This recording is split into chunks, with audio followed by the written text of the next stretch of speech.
We've seen around the country this year that many incumbents have found themselves unexpectedly in trouble. Ask Arlen Specter of Pennsylvania about that, or Bob Bennett of Utah, in their party primaries.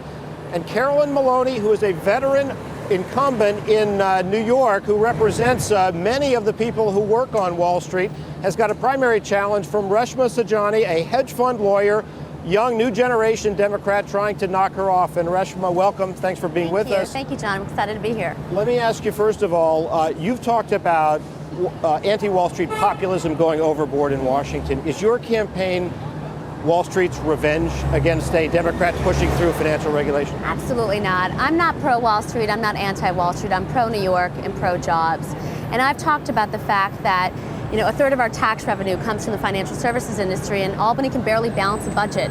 And we need to make sure that we create jobs in this city. We need to have a renewable energy desk. What does Albany have to do with it? Well, the fact that since Albany can barely pass the budget, our senior centers are being closed. Our after-school programs are shut. And so we're going to have to engage the private sector in creating jobs here in New York. I think that we need a renewable energy desk on every single trading floor. We got to get Wall Street to invest patient capital in creating a biotech company in the middle of the city. I believe that the most important stimulus is that $1.5 trillion that corporations are sitting on. How do we get that to work? Now, you've said that congressmen from Houston defend the oil industry and congressmen from Florida defend the environment, but that Carolyn Maloney has not adequately defended her hometown industry. Where has she gone wrong on that issue? Look, I think that we are not going to fix our economy on this broken political system that we have in Washington. And I believe, Carolyn Maloney is part of the problem. Every time you open up the paper, you see a scandal. Charlie Rangel, the state Senate, the 8 House members that are under ethics investigation. We need a new commitment to honesty and integrity to politics here in New York, and we don't have that. And I think Congressman Maloney has not really stood up and, fought for honesty and integrity here in New York. And we need a new set of values. But now let me go back, though. If, in fact, she has stood up to her own hometown industry in the financial regulation process and supported this bill that many on Wall Street don't like, isn't that what you want Washington to do? That is, to look for the interests of the entire country? I just got off the phone with Congresswoman Maloney. She said, I'm standing up for the consumer, and I have to put the consumer on a level playing field. What's wrong with that? There's nothing wrong with that. Look, I support the financial services bill. I've been saying that why has Congress been dragging its feet to get something done? We've been saying that since we started running in November. I support the bill that passed. In fact, I think it wasn't strong enough. It should have had a provision that had, regulated credit rating agencies. And I believe that because of broken Washington, because we don't have a political system that Americans have faith in anymore, all we get is watered down legislation that Congress tries to pass off as reform. And I believe that's wrong. I think the populism went too far in that here in New York, we're going to have the private sector engaged in creating jobs.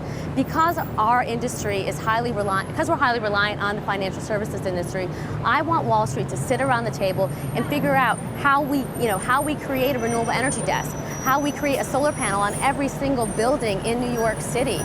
We need an FDR moment here. We all need to be sitting around the table. We cannot afford for anybody, consumers, regulators, or business, to not be sitting around trying to figure out how we get New Yorkers back to work. It's way too important. In my district, it's not only the Upper East Side, but it's Queensbridge. 47% unemployment rate there. 3% of people get their VAs. A couple things before we got to go. First of all, President Obama and Democratic leaders in Washington want to raise taxes on carried interest for hedge fund managers. You've worked as a hedge fund lawyer. Are you for that or against it? Look, I think that we have to take the necessary steps both to get our economy moving and to make sure that we reduce our deficit. One of the things that my campaign has been talking about the importance of protecting entrepreneurs and entrepreneurship. I want to make sure that we don't do anything that's not going to encourage entrepreneurship and innovation here. I believe that a lot of hedge fund managers themselves believe that we should raise the carried interest rate. So do you believe we should raise it? I would support it, yes. And finally, you've raised more than $1 million, although she's opened up a cash advantage over lately. Where's your money come from, and how does it look for the last month? Is she going to have a big cash advantage over you? John, I have 2 to 3 house parties a day. I'm out there having house party, $20, $50, $1,000 at a time. It comes from people from all walks of life. Yes, she's going to have a cash advantage going into this. You know, we had to spend more money to get our name recognition up, but I'm fully confident that we're going to win this race and we're going to have the resources that we need to ensure victory in September 14th. I'm excited. Listen, I'm a part of a new generation of people who are coming to Washington because they believe in service. They believe in leadership.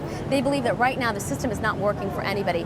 I'm the daughter of political refugees. I believe in the American dream. I believe in this country. You're going to debate Carolyn Maloney? I am absolutely going to debate Carolyn Maloney. And I believe that she needs to stand up and tell New Yorkers what her vision is for New York in 2020.